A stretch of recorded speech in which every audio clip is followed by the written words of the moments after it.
আসসালামু আলাইকুম। সূরা ইউসুফের মধ্যে লুকিয়ে রয়েছে অর্থনৈতিক বিষয়ে সেই সমস্ত জ্ঞান যা আপনার জীবন বদলে দেবে ইনশাআল্লাহ। যদি আপনি একেবারে অর্থনীতি না বোঝেন আর সূরা ইউসুফের এই শিক্ষাগুলো মনে রাখতে পারেন, তাহলে সঠিকভাবে অর্থ ম্যানেজ করতে পারবেন, অর্থনৈতিক দিক দিয়ে সচ্ছল হতে পারবেন এবং ভবিষ্যৎটা খুব সুন্দর হবে ইনশাআল্লাহ। সূরা ইউসুফ অনেকেই পড়েছেন, আবার অনেকে সূরা ইউসুফের অনুবাদ পড়ে মূল ভাব জেনেছেন। তবে আমি যে সমস্ত তথ্য আজ শেয়ার করতে যাচ্ছি তা আপনারা হয়তো জানেন, তবে এমন হয়তো কখনো চিন্তা করেননি। পবিত্র কোরআন মানুষের জীবন পরিচালনার পূর্ণাঙ্গ বিধান, অর্থনীতি, ব্যবসা, পরিকল্পনা, নেতৃত্ব সব কিছুর শিক্ষা পবিত্র কোরআনে রয়েছে। আজ আমরা জানবো সূরা ইউসুফ থেকে অর্থনীতি বিষয়ে কয়েকটি অসাধারণ শিক্ষা। সূরা ইউসুফের মধ্যে অনেক ধরনের শিক্ষা রয়েছে, তবে আমি শুধুমাত্র অর্থনৈতিক বিষয়ে তথ্যগুলো শেয়ার করব। পবিত্র কোরআন সূরা ইউসুফ 43 নম্বর আয়াতে বলা হয়েছে, আর বাদশা বলল, আমি স্বপ্নে দেখলাম 7টি মোটা তাজা গাভী তাদেরকে 7টি দুর্বল গাভী খেয়ে ফেলছে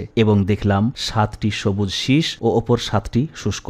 দরবারে উপস্থিত স্বপ্নের ব্যাখ্যাকারীরা কেউ সঠিক ব্যাখ্যা করতে পারেনি। তারা বলল, এটি এলোমেলো অলিক স্বপ্ন, আর আমরা এই রূপ স্বপ্ন ব্যাখ্যায় জ্ঞানী নয়। জেলখানায় বন্দী থাকা দুইজন ব্যক্তি যারা স্বপ্ন দেখেছিল, হযরত ইউসুফ আলাইহিস সালাম সেই স্বপ্নের ব্যাখ্যা দিয়েছিলেন, আর সেই ব্যাখ্যা সত্য হয়েছিল। একজনকে শুলি দেওয়া হয়েছিল, মৃত্যুদণ্ড দেওয়া হয়েছিল, আর একজনকে জেল থেকে মুক্তি দেওয়া হয়েছিল। তিনি যেভাবে ব্যাখ্যা করেছেন সেইভাবেই হয়েছিল। জেল থেকে মুক্তি পেয়ে সেই ব্যক্তি এই কথাগুলো বাদশাকে বলবো বলেছিল, কিন্তু সেখানে গিয়ে ভুলে গেছিল। তবে যখন বাদশা স্বপ্নের ব্যাখ্যা চাইছেন আর কেউ দিতে পারছে না, তখন হঠাৎ তার মনে পড়ল সেই কথা যা বাদশাকে বলার ছিল কিন্তু বলা হয়নি। প্রিয় দর্শক, মূল ঘটনাটা বিস্তারিত বলার উদ্দেশ্য নয়, আমি মূল পয়েন্টগুলো তুলে ধরছি, তারপরে মূল শিক্ষাগুলো আপনাদের সামনে তুলে ধরবো, তাহলে কানেক্ট করতে পারবেন। আর সরাসরি শিক্ষার কথাগুলো তুলে ধরলে হয়তো অনেকে কানেক্ট করতে পারবেন না, সেই জন্য এই মূল কথাগুলো বলতে হচ্ছে। প্রিয় দর্শক মণ্ডলী, অনুমতি নিয়ে সেই ব্যক্তি ইউসুফ আলাইহিস সালামের কাছে জেলখানায় গিয়ে সাক্ষাৎ করলো। পবিত্র কোরআনে এসেছে 46 নম্বর আয়াত সূরা ইউসুফের।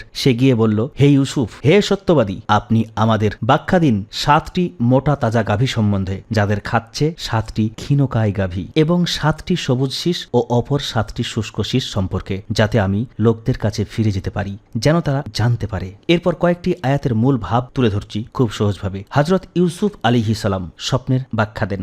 বাদশার স্বপ্নের ব্যাখ্যা এতটুকু ছিল, 7 বছর ভালো ফলন হবে, এরপর 7 বছর দুর্ভিক্ষ হবে। এটা মূল ব্যাখ্যা ছিল। এরপরেও ইউসুফ আলাইহিস সালাম শুধু স্বপ্নের ব্যাখ্যা করেই ক্ষান্ত হননি, বরং এর সাথে একটি সহানুভূতিমূলক পরামর্শ দিয়েছিলেন যে প্রথম 7 বছর যে অতিরিক্ত শস্য উৎপন্ন হবে তা গমের শীষের মধ্যেই সংরক্ষিত রাখতে হবে। এই যে শস্যটা, গম বিশেষ করে বেশি চাষ হতো, আর গমকে শীষের মধ্যে সংরক্ষণ করার কথা বলা হয়েছে, যাতে করে পুরনো হওয়ার পর গমে পোকা না লাগে। অভিজ্ঞতার আলোকে দেখা গেছে যে শস্য যতদিন শীষের মধ্যে থাকবে ততদিন তাতে পোকা লাগবে না, যেগুলো শীষের মধ্যে থাকে, যেমন জব, গম ইত্যাদি। এরপর ফিরে এসে বাদশাকে যখন সেই ব্যাখ্যাটা শোনানো হয়, বাদশা খুশি হয়ে যায় এবং ইউসুফ আলাইহিস সাল্লামকে নিয়ে আসার কথা বলা হয়। কিন্তু ইউসুফ আলাইহিস সাল্লাম সেই অপবাদের কথা বলেন যে আমার উপরে অপবাদ দেওয়া হয়েছিল। এরপর একটু ঘটনা আছে মধ্যখানে। এর মূল কথাটা হলো, তার উপরে মিথ্যা যে অপবাদ দেওয়া হয়েছিল তা সবার সামনে প্রমাণিত হয়ে গেল এবং যারা অপবাদ দিয়েছিল তারা লজ্জিত হয়েছিল। এরপর বাদশা বলল, তোমরা তাকে আমার নিকট নিয়ে আসো, আমি তাকে নিজের জন্য আপন করে নেব। অতঃপর যখন সে তার সাথে কথা বলল, তখন বলল, নিশ্চয় আজ তুমি আমাদের নিকট মর্যাদাবান ও আস্থাভাজন। হযরত ইউসুফ আলাইহিস সালাম বললেন, আমাকে দেশের ধনভাণ্ডারের দায়িত্ব দিন, আমি উত্তম রক্ষক ও যথেষ্ট জ্ঞানের অধিকারী। ইউসুফ আলাইহিস সালাম দায়িত্ব পাওয়ার পর প্রথম 7 বছর মিশরে প্রচন্ড পরিমাণে শস্য উৎপাদন হয়েছিল। এ সময় তিনি আসন্ন দুর্ভিক্ষ সমস্যা দূর করার জন্য পূর্বে এমন সমস্ত ব্যবস্থা অবলম্বন করেছিলেন যার পরামর্শ তিনি বাদশাকে দিয়েছিলেন। সেই মতো তিনি কাজ করলেন। মানুষের প্রয়োজন মেটানোর পর অতিরিক্ত শস্য শীষ সহ সংরক্ষণ শুরু করেন। এরপর শুরু হয় দুর্ভিক্ষের জামানা, আর এই দুর্ভিক্ষ ছড়িয়ে পড়ে সমস্ত মিশর এবং মিশরের পার্শ্ববর্তী এলাকায়, এমনকি কেনান পর্যন্ত দুর্ভিক্ষ ছড়িয়ে পড়ে, যেখানে হযরত ইউসুফ আলাইহিস সালামের শৈশব কাল কেটেছে। সেই এলাকাতেও দুর্ভিক্ষ ছড়িয়ে পড়ে, এমনকি তার পিতা হযরত ইয়াকুব আলাইহিস সালামের পরিবারেও অনটন দেখা দেয়। মিশরের এই সুখ্যাতি ছড়িয়ে পড়ে যে সেখানে অল্প মূল্যে খাদ্যশস্য পাওয়া যায়। ইয়াকুব আলাইহিস সালামের কানে এই সংবাদ পৌঁছায় যে মিশরের বাদশা অত্যন্ত সৎ ও দয়ালু, তিনি জনসাধারণের মধ্যে খাদ্যশস্য বিতরণ করেন। অতঃপর তিনি পুত্রদেরকে বললেন, তোমরা যাও এবং মিশর থেকে খাদ্যশস্য নিয়ে আসো। পবিত্র কোরআন সূরা ইউসুফের 58 নম্বর আয়াতে এইভাবে আছে, আর ইউসুফের ভাইরা মিশরে আসলো এবং তার কাছে প্রবেশ করলো। তারপর ইউসুফ আলাইহিস সালাম তাদেরকে চিনলেন, অথচ তারা তাকে চিনতে পারল না। এর পরের আয়াতে রয়েছে, আর সে যখন তাদেরকে তাদের রসদ সামগ্রী প্রস্তুত করে দিল, তখন বলল, তোমরা তোমাদের পিতার পক্ষ হতে তোমাদের এক ভাইকে আমার কাছে নিয়ে আসো। তোমরা কি দেখো না আমি পরিমাণে পূর্ণ মাত্রায় দেই এবং আমি উত্তম অতিথি পরায়ণ।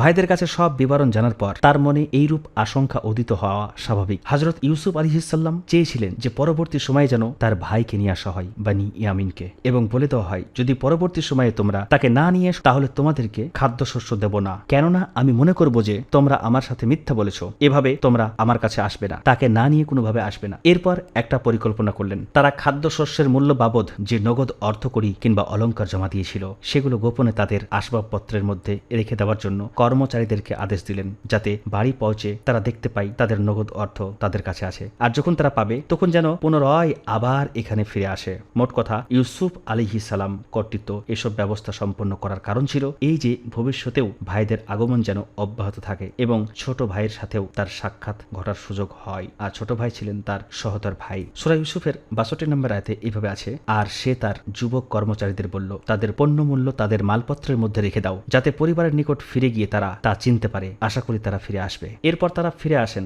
আরো অনেক ঘটনা ঘটে। আমি যে কথাগুলো আপনাদের সঙ্গে শেয়ার করতে চাইছি অর্থনীতি বিষয়ে, তা এই সমস্ত ঘটনার মধ্যে থেকে এবার আপনারা মিলাতে পারবেন। তো মূল শিক্ষা কি? 1 নম্বর, অর্থনীতির মূল ভিত্তি হলো পরিকল্পনা। আমাদের জীবনের সঙ্গে যদি মিলাতে চাই তাহলে এভাবে মিলাতে পারি, আমরা যে টাকাটা আয় করছি সেটা সঠিকভাবে পরিকল্পনা করে খরচ করতে হবে, তাহলে পারে অর্থনৈতিকভাবে সচ্ছল থাকতে পারবেন। যেটা প্রয়োজন সেটা খরচ করতে হবে, অতিরিক্ত করা যাবে না।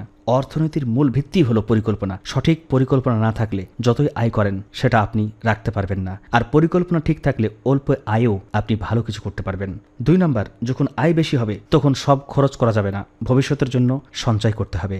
7 বছর যে প্রচুর পরিমাণে ফসল হয়েছিল আর পরবর্তী 7 বছর দুর্ভিক্ষ হয়েছিল, তো এই 7 বছরে সঞ্চয় করা হয়েছিল যাতে করে পরবর্তী 7 বছরের মোকাবেলা করা যায়। এখন তিনি নবী, স্বপ্নের ব্যাখ্যা তিনি দিয়েছিলেন এবং নবীকে আল্লাহ জানিয়ে দিয়েছিলেন। তিনি আগে থেকে সাবধানতা অবলম্বন করেছেন, কিন্তু আমাদের জীবনে কখন কোন বিপদ চলে আসে সেটা তো আমরা জানি না। সেজন্য যখন আমরা ভালো একটা আয় করছি, আমাদের ভালো অবস্থাতে আমরা একটা পার্সেন্টেজ সঞ্চয় করে রাখবো, যাতে ভবিষ্যতে অনেক কাজে লাগে। মেয়ের বিয়ের ক্ষেত্রে, ছেলে মেয়ের পড়াশোনার ক্ষেত্রে হতে পারে, বা বিভিন্ন অসুখ বিসুখের ক্ষেত্রে হতে পারে। যখন আমার আয় থাকবে না, যখন আমার কামাই থাকবে না, তখন যেন এইগুলো কাজে লাগাতে পারি। সেই জন্য কিছু অ্যাসেট তৈরি করা প্রয়োজন। কোনো একটা জায়গায় জমি কিনে রাখলেন, অল্প কিছু সোনা কিনে রাখলেন, অল্প কিছু চাঁদি কিনে রাখলেন, কিছু বিনিয়োগ করে রাখলেন বিভিন্ন জায়গায়। এইভাবে সুন্দরভাবে ভবিষ্যতের জন্য সঞ্চয় করতে হবে। 3 নম্বর শিক্ষা, সঞ্চয় না থাকলে সংকটে মানুষ অসহায় হয়ে পড়ে। আচ্ছা ভাবুন, আপনি ভালো সময়ে সব খরচ করলেন, যেটা প্রয়োজন নাই সেটাও কিনলেন। একটা মোবাইল ভালো চলছে তবুও চেঞ্জ করছেন, এই যে অপচয় খরচ করে ফেলছেন। কিন্তু যখন সংকট আসবে তখন কিন্তু অসহায় হয়ে পড়বেন।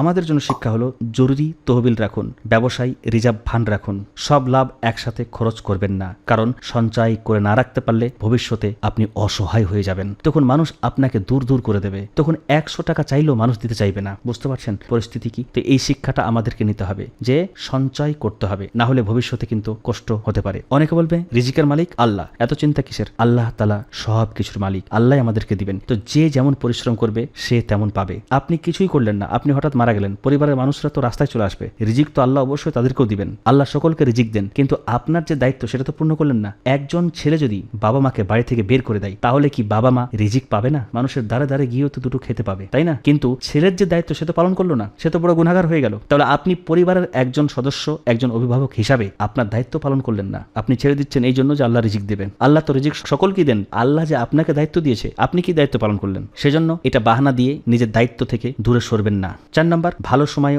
অপচয় নয়। অনেকে আয় বাড়লেই অপচয় করতে শুরু করে। অপচয় মানে ফজুল খরচ, এটা করা যাবে না। এই সময়টা হয়তো আর পাওয়া যাবে না, সেই জন্য ভালো সময় অপচয় না করে সেটা সঞ্চয় করতে হবে। এই সঞ্চয়ের বিষয়টা কিন্তু গুরুত্বের সঙ্গে এসেছে, একটু মনে রাখতে হবে। ইউসুফ আলাইহিস সালাম শিখিয়েছেন ভালো সময়ে ভবিষ্যতের নিরাপত্তা কিভাবে করতে হয়। 5 নম্বর, দক্ষ মানুষকে দায়িত্ব দিতে হবে। যদি আপনার কোনো কাজের মানুষের প্রয়োজন হয় বা কোনো সহকারীর প্রয়োজন হয়, তাহলে দক্ষ মানুষদের নিতে হবে। মূর্খ মানুষদের দিয়ে আপনি তেমন কাজ পাবেন না। যে যেমন মানুষ তাকে তেমন দায়িত্ব দিতে হবে। আর যদি সমাজে এইরকম মানুষ না পান, আপনি যদি কোনো দায়িত্ব নিতে চান, তাহলে দায়িত্ব চেয়ে নেওয়া যাবে যদি মনে হয় এই কাজ অন্য কেউ ভালো পারবে না। হযরত ইউসুফ আলাইহিস সালাম দায়িত্ব চেয়ে নিয়েছিলেন, আমাকে দেশের ভান্ডারের দায়িত্ব দিন, আমি সংরক্ষণে দক্ষ এবং জ্ঞান সম্পন্ন। এখানে অহংকার ছিল না, বরং নিজের যোগ্যতার পরিচয় ছিল। তাই ব্যবসা বা যে কোনো প্রতিষ্ঠানে শুধু আত্মীয় দেখে নয়, যোগ্য ব্যক্তিকে দায়িত্ব দিন। আর আপনি দায়িত্ব নিতে চাইলে নিজে দায়িত্ব নিন। 6 নম্বর, খাদ্য নিরাপত্তা একটা জাতির শক্তি। দুর্ভিক্ষের সময় মিশরে খাদ্যের অভাব হয়নি, কারণ আগে থেকেই পরিকল্পনা পরিকল্পনা ছিল। আজও যে দেশ খাদ্য উৎপাদন ও সংরক্ষণে শক্তিশালী সেই দেশ অর্থনীতিতেও শক্তিশালী। ফলে দেশের খাদ্য বিভাগে যারা মন্ত্রী হয়ে বসে আছেন তাদের দায়িত্ব হলো খাদ্যদ্রব্য খুব সুন্দরভাবে ম্যানেজ করা, দাম যেন ঠিক থাকে, সব জায়গায় সঠিকভাবে সরবরাহ হয়, এই সব বিষয়গুলো লক্ষ্য রাখতে হবে এবং যে পরিমাণে ভেজাল চতুর্দিকে ছড়িয়ে পড়ছে এটা যেন বন্ধ করা যায় সেটাও দেখতে হবে।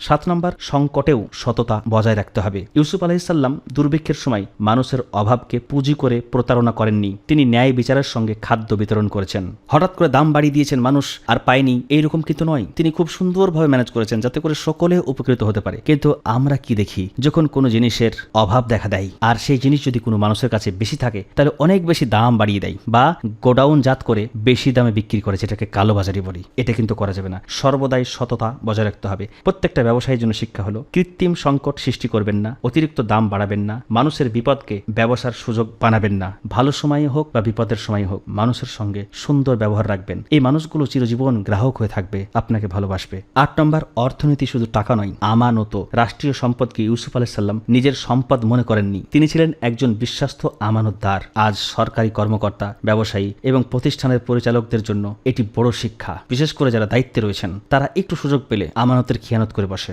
দেশের মন্ত্রীদের অবস্থা আপনারা তো জানেন ভালো, আর কি বলবো। আমানতদারিতা নেই বলে দেশের অবস্থা শোচনীয়। সূরা ইউসুফ আমাদের যে শিক্ষা দেয় সেটা আরো সহজ করে যদি বলি তাহলে হলো, পরিকল্পনা ছাড়া অর্থনীতি টিকে না, সঞ্চয় ছাড়া ভবিষ্যৎ নিরাপদ নয়। দক্ষ নেতৃত্ব অর্থনীতিকে শক্তিশালী করে, সততা অর্থনীতির মূল ভিত্তি। সংকটের আগেই প্রস্তুতি নিতে হবে। এই সূরা ইউসুফ থেকে এই শিক্ষাগুলো নিয়ে যদি জীবনে ধারণ করতে পারেন তো ইনশাল্লাহ আপনি অর্থনৈতিক বিষয়ে অনেকটা স্ট্রং হতে পারবেন। তো প্রিয় দর্শক মণ্ডলী, আশা করি সূরা ইউসুফের এই আয়াতগুলি থেকে যা কিছু শিখেছেন আপনার জীবনে কাজে লাগবে। তো আজ আর কথা বলছি না, কথা হবে পরবর্তী ভিডিওতে। সকলে ভালো থাকবেন। আসসালামু আলাইকুম।